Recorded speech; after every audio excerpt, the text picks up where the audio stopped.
Hazur, last time Hazur had promised to continue the tafsir of the verse from Surah Al-Ahzab, verse 73. Did I? Yes, I think. What was that? Tell me. Imam Sahib.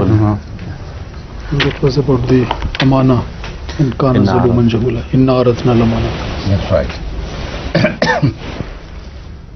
أعوذ بالله من الشيطان الرجيم بسم الله الرحمن الرحيم إن عرضنا الأمانة على السماوات والأرض والجبال فأبين أن يحملنها وأشفقن منها وحملها الإنسان إنه كان ظلوما جهولا.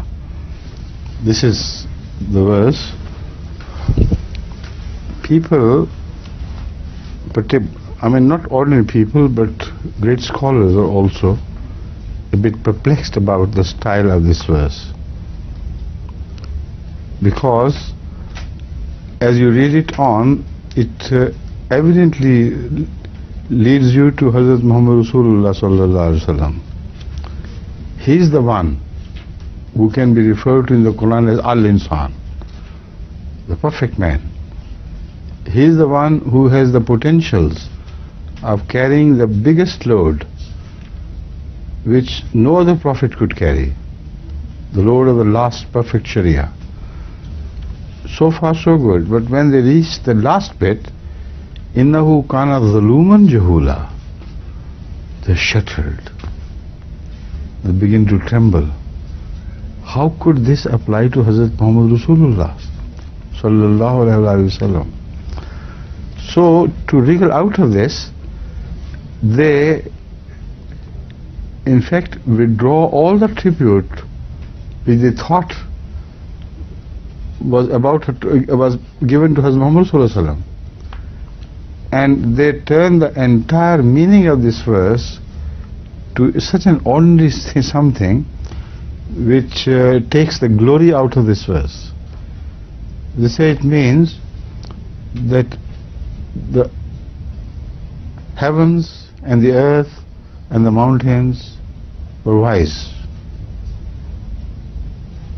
but only man was stupid enough to carry a load which could break his back.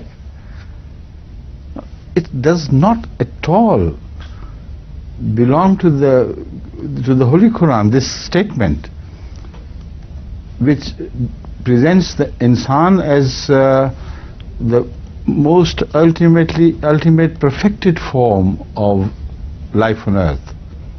Adam is the consummation of evolution, and a man to whom angels are told to bow and prostrate. Is he that stupid? Not only angels, even the mountains and the earth are wiser than this man. God offered amanat, they all refused, wisely so. And look at this man. Now, this is unacceptable. It's impossible. Hazrat Masih Maud alayhi salatu wasalam, Allah bless him, has presented a tafsir or a commentary of this verse which completely transforms not the verse but the meaning which people understood into such wonderful and glorious meaning as we become proud of the Hazrat Muhammad Rasulullah sallam. So he said the key to the understanding of this verse lies in the fact that Zulum and Jahul are in maqam madha, and this is, he has proved from the uses of the Quran, can be used in maqam madha in a sense which he explains. Instead of being a condemnation, it becomes the biggest tribute you can pay. Zalum means extremely cruel, but to whom? It is not mentioned. If somebody is extremely cruel to himself for a noble cause and is ready to offer every sacrifice, he would be called Zalum.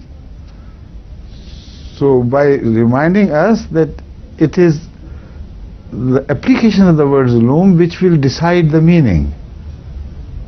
if it is applied to a person who out of personal sacrifice is ready to become absolutely cruel to his own comfort, to his own personal advantages, and offers everything he has for the sake of Allah, it's not like slaughtering an offering, a sheep, a goat, on the altar of God.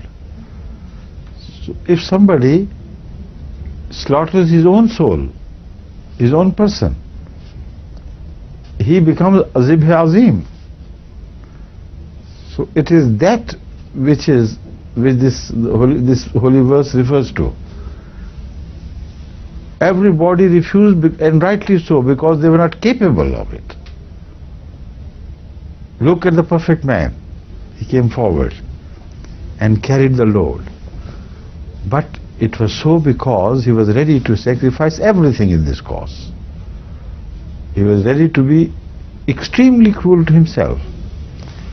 And Jahula, Hazrat Muslim Islam has proved with reference to many an Arab poet, he used by word of the greatest compliment to a brave person who, when decides to do something, does not care for the consequences. Allah la yajhalan ahadun alayna. Allah la yajhalan ahadun. Ibn al-Qais ka nahi hai, Yahudi ka hai. Ahadun alayna. فنجهل فوق جهل الجاهلين. But this is not the one. Jahula is also used elsewhere. The word Jahula is used by way of boasting one's honor and greatness by the Arab poets. That if you are Jahil, we are Jahul. In the sense that whatever may come, we will not turn our back to the challenges, and we are ready to face the consequences. So Muhammad Rasulullah was Jahula in the sense, come what may, once he begins to move forward in the cause of Allah, he will never turn his back, whatever may happen to him.